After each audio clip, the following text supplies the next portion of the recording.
Good morning. I want to read to you Matthew chapter 8, verses 18 through 22. The title is The Cost of Discipleship.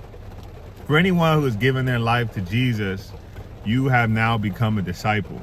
You are entrusting that what Jesus is teaching, his principles, the experiences, all of which alike, is what you are going to follow for the rest of your life. Into eternity, you have become a disciple. Now with that being said, there's some requirements. Some things are required of you when you become a disciple. I didn't know that early on. I knew that as a child, going to church and the disciplines involved. But when it comes to your personal relationship with Jesus, like outside of church functioning, and even churches, it has its own challenge. But when it comes to like following Jesus for yourself, your personal and intimate relationship with him, there are some things required of you. And I want to just read this thought as these two particular people in the Bible came to Jesus personally, and then here's Jesus' response. And it said, "And when Jesus saw great multitudes about him, he gave a command to depart to the other side. Then a certain scribe," that's number one, "came and said to him, 'Teacher, I will follow you wherever you go.' And Jesus said to him, 'Foxes have holes, and birds of the air have nests, but the Son of Man has nowhere to lay his head.'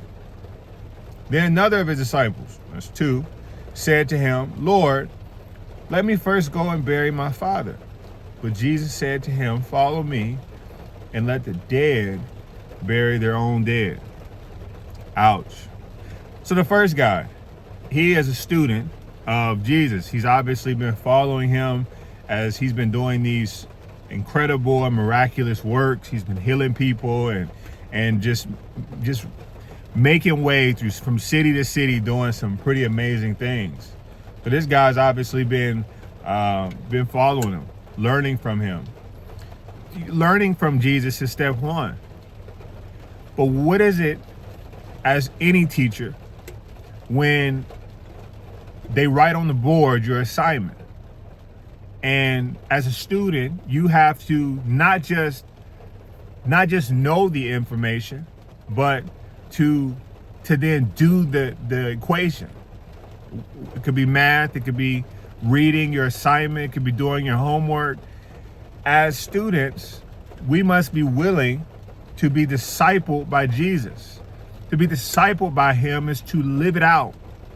It isn't just to talk about it. It's not just to know it, but it's also to do it. It's not just to hear it, but it's also to apply it into your own life. And that can be challenging. Here he's spoken to two individuals' lives. The one individual, he had a certain sense of security in his home, where he was. And many times Jesus calls us to places beyond our understanding. He might be calling you to Africa. He might be calling you to move from one state to another state. He might be calling you to start a church. Are we willing to go where Jesus says go? That's what I see about foxes have holes and birds of the air have nests, but the Son of Man has nowhere to lay his head. Not just talking about homelessness. Jesus could have whatever he wanted. He was choosing to pursue the mission with no regard for where he would lay his head. That's the Jesus we serve. When it comes to discipleship, that's the way that we should move and function, okay? And then you got the second guy who comes along, and he wants to do something that's traditionally like a thing that I would want to do.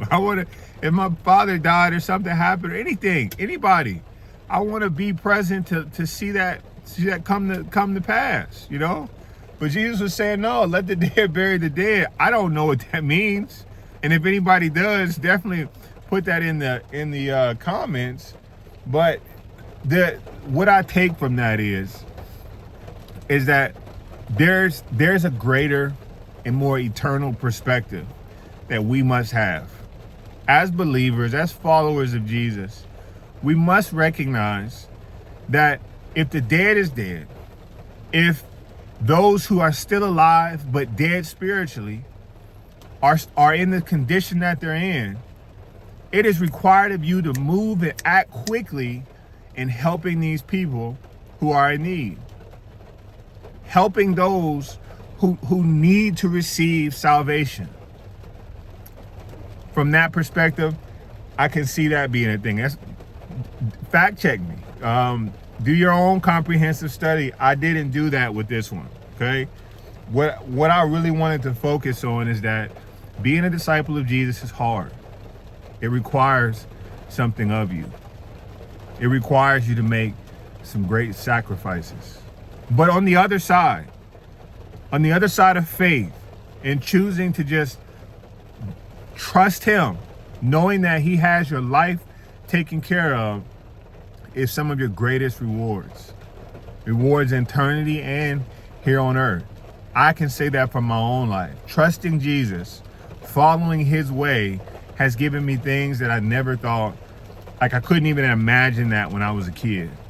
That's the life that God's given me by saying yes to the impossible, things that didn't make sense in my life. And now I'm here, and now I get to share my testimony with you and the word of God as well. It's a blessing. So I hope you take that into consideration.